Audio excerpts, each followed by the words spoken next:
पश्चिम आशियामध्ये वाढत चाललेल्या तणावाचा परिणाम फक्त त्या प्रदेशापुरता मर्यादित राहिलेला नाहीये, तर त्याचे पडसाद आता जागतिक अर्थव्यवस्थेवरती उमटत आहेत। इराण आणि इस्रायलमधील संघर्ष आता तीव्र होत राहिला तर भारतासाठी ही परिस्थिती चिंतेची ठरणार आहे, कारण इराणच्या रिव्होल्युशनरी गार्ड्सने एक मोठी घोषणा केलेली आहे आणि त्यांनी म्हटलेलं आहे की हॉर्मुझची जी सामुद्रधुनी आहे, जो मार्ग आहे जलमार्ग, तो आता जहाजांसाठी आम्ही बंद करतोय। हॉर्मुझच्या मार्गावर जर एकही शिप यापुढे दिसली तर तिला आम्ही आग लावू, असं त्यांनी म्हटलेलं आहे। आणि हा निर्णय इराण, अमेरिका, इस्रायल यांच्यातल्या संघर्षाच्या पार्श्वभूमीवरती घेण्यात आलेला आहे। त्यामुळे तेल वाहतुकीसाठी आता जगाची कोंडी होणार आहे। सगळीकडे तेलाच्या किमती वाढणार आहेत आणि याचा भारताच्या अर्थव्यवस्थेवर सुद्धा मोठा परिणाम होणार आहे। तेलाच्याच नाही तर कृषी क्षेत्रावर देखील याचा मोठा परिणाम होणार आहे। तो कसा ते मी या व्हिडिओमधून तुम्हाला अगदी सविस्तर सांगणार आहे। शिवाय हा हॉर्मुझ जलमार्ग जगासाठी किती महत्त्वाचा आहे आणि तो थांबला तर सगळ्यांची कशी पंचायत होणार आहे हे सुद्धा या व्हिडिओमधून जाणून घेऊयात। नमस्कार, मी अमोल किन्होळकर, आपण पाहत आहात महाराष्ट्र टाइम्स ऑनलाइन। इराणच्या रिव्होल्युशनरी गार्ड्स कॉर्प्स म्हणजे IRGC चे वरिष्ठ सल्लागार त्यांनी ही घोषणा केली की हॉर्मुझची सामुद्रधुनी आम्ही बंद केलेली आहे। तिथून जाण्याचं धाडस जर कोणी केलं तर आमचे नौदल सैनिक त्या जहाजांना जाळून टाकतील। इराणचे सर्वोच्च नेते आयातुल्ला अली खमेनी यांच्या अमेरिका इस्रायल हल्ल्यामध्ये मृत्यू झाला आणि तेव्हापासून इराणनं आता कठोर पावलं उचलायला सुरुवात केलेली आहे।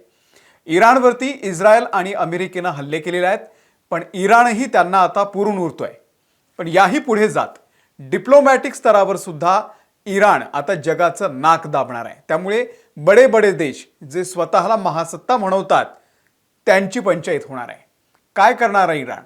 तर इराण हा जो हॉर्मुझ स्ट्रेट आहे, तुम्हाला जो नकाशावर दिसतोय, तो आता बंद केलेला आहे। हॉर्मुझ स्ट्रेट म्हणजे याच भागातून जगभरामध्ये पेट्रोल पोहोचवलं जातं, तेल पोहोचवलं जातं।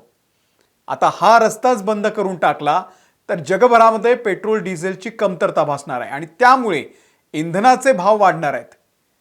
यापुढे मिसाईल न डागताही अत्यंत विचारपूर्वक इराणनं ही जागतिक खेळी खेळलेली आहे। आपण नकाशावरती नीट समजून घेऊयात की हा हॉर्मुझ स्ट्रेट नेमका कुठे आहे, म्हणजे तुम्हाला अंदाज येईल की हा किती महत्त्वाचा रस्ता आहे।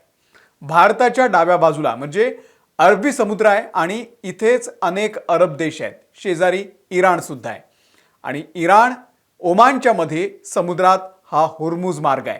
याचा एक रस्ता पर्शियन गल्फला जातो, दुसरा रस्ता ओमान गल्फला येतो आणि इथूनच पुढे भारतामध्ये पेट्रोल येतं।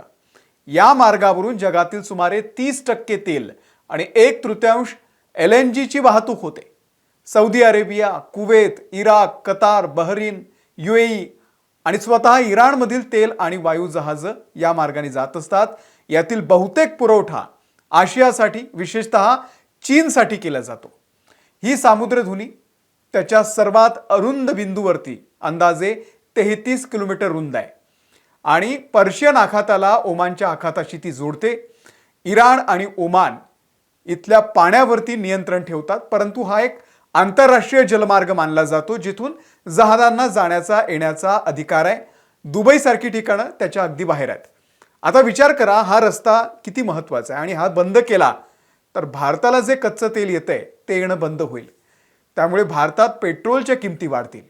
एवढं सोपं आहे हे सगळं गणित। विचार करा, याच मार्गाने तेल भारतात येत असतं। एक बरं आहे की आपला देश फक्त याच तेलावरती अवलंबून नाहीये। आपण रशियाकडूनही घेतो, अमेरिका, आफ्रिका आणि लॅटिन अमेरिकेकडून सुद्धा तेल खरेदी करत असतो। त्यामुळे फक्त याच मार्गावरती आपण अवलंबून नाहीये। पण तरीही लवकरात लवकर जर ही परिस्थिती जी सध्या सुरू आहे ती पूर्वपदावरती आली नाही तर आपल्या देशामध्ये सुद्धा पेट्रोलच्या किमती वाढू शकतात। जर इथे वाहतूक थांबवली गेली तर देशात तेलाच्या किमती गगनाला भिडू शकतात। इराणने यापूर्वी अनेक वेळा हा मार्ग बंद करण्याची धमकी दिलेली आहे। आता या मार्गाने फक्त भारतातच तेल येतंय का? तर नाही, भारतासोबत चीनला सुद्धा याच मार्गाने तेल पुरवलं जातं। हा अत्यंत महत्त्वाचा मार्ग आहे, लक्षात घ्या। 50% तेल आणि गॅस आपला हा हॉर्मुझ खाडीतून येतो। 40% आपण कतार आणि इतर आखाती देशांमधून घेत असतो. पण फक्त तेलासाठीच नाही, तर आपल्या निर्यात होणाऱ्या शिप्स देखील याच भागातून जात असतात. आपली जहाजं सुद्धा याच मार्गाने जात असतात. त्यामुळे निर्यातीवर देखील एक मोठा परिणाम होणार आहे. आता होर्मुझचा हा समुद्री मार्ग बंद करण्यासंदर्भात आंतरराष्ट्रीय कायदे काय म्हणतात? तर युनायटेड नेशन्सच्या म्हणजे UN convention on the law of the sea यानुसार हा मार्ग बंद केला जाऊ शकत नाही. याआधी जूनमध्ये देखील असा संघर्ष सुरू झाला होता. तेव्हा इराणनं अशी धमकी दिलेली होती की आम्ही हा रस्ता बंद करू. त्यांचं असं म्हणणं होतं की आम्ही सेल्फ डिफेन्ससाठी हे करतोय, हा आमचा भाग आहे, हा आमचा अधिकार आहे.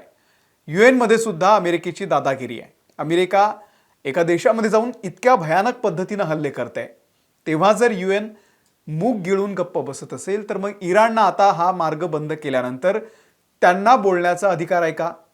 हा एक दुसरा नैतिकतेचा प्रश्न आहे. आंतरराष्ट्रीय स्तरावर देखील गावगाड्यामध्ये जसं राजकारण चालतंय त्याच पद्धतीचा हा सगळा प्रकार आहे. फक्त तेलच नाही, तर इतर वस्तूंच्या म्हणजे आपल्या आयात निर्यातीवर देखील याचा मोठा परिणाम होणार आहे. जसं की खतांची आयात याच मार्गाने होतं. त्यामुळे शेतीसाठी खतांचा पुरवठा कमी झाला तर त्यांच्या देखील किमती वाढणार आहे. युरिया, DAP अशा महत्त्वाच्या खतांची आयात याच भागातून होते.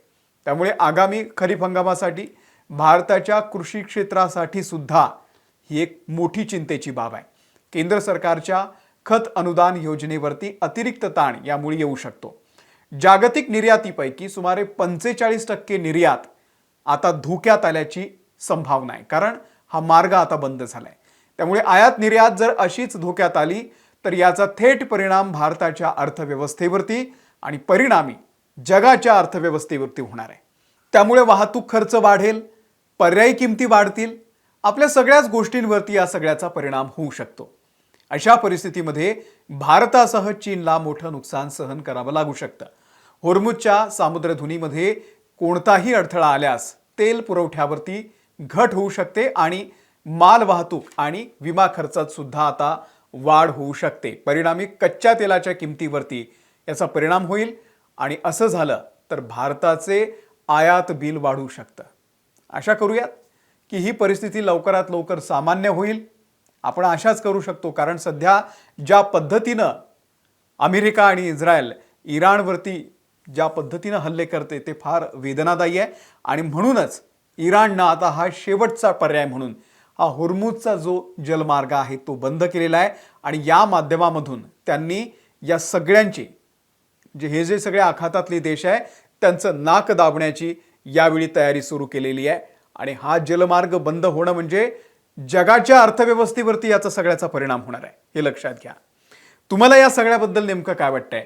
इराणनं जे हे आता टोकाचं पाऊल उचललेलं आहे, हा जो होर्मुझचा जलमार्ग आहे तो बंद केलेला आहे, त्याबद्दल आपलं काय मत आहे? आणि अमेरिका, इस्रायल ज्या पद्धतीनं इराणवरती हल्ले करत आहे त्याबद्दल आपलं काय मत आहे? आम्हाला कमेंट करून नक्की सांगा. या व्हिडिओमध्ये इथेच थांबतोय. आमच्या महाराष्ट्र टाइम्सच्या यूट्यूब चॅनलला जर तुम्ही सबस्क्राईब केलेलं नसेल तर सबस्क्राईब करा. फेसबुकवरती सुद्धा आहोत, तिथे आम्हाला फॉलो करा. धन्यवाद.